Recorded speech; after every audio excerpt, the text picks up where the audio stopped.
সুপ্রিয় দর্শক মণ্ডলী, দিন আসে দিন যায়, ঘুরে ভাগ্যের চাকা। কেউ জানে না আগামীতে কার ভাগ্যে কি আছে রাখা। কারো চলার পথ সোজা, কারো আবার আঁকা বাঁকা, তবে আমার কাছে ভালো মনে হয় সোজা থাকা। যেমন এই গাছটি শত বছর ধরে দাঁড়িয়ে ক্লান্ত পথিকদের ছায়া দিয়ে যাচ্ছে।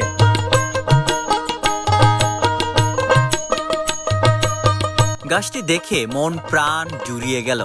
আসলে এই গাছটি অতীতের সাক্ষ্য বহন করছে। চলন বিলের পথিক কিংবা চলন বিলের কামলারা যদি ক্লান্ত হয়ে পড়ে, তাহলে কিন্তু এই গাছের ছায়ার নিচে বিশ্রাম করে। আসলেই দেখেন, গোটা চলন বিলের মাঝখানে এক টুকরো আরশের ছায়ার মতো। সালাম আলাইকুম কাকা, কেমন আছেন? আপনাদের যখন টানা রোদ পড়ে চলন বিলের মাঝখানে, তখন আপনারা এখানে এসে বিশ্রাম করেন। আসলে গাছটা অনেক সুন্দর।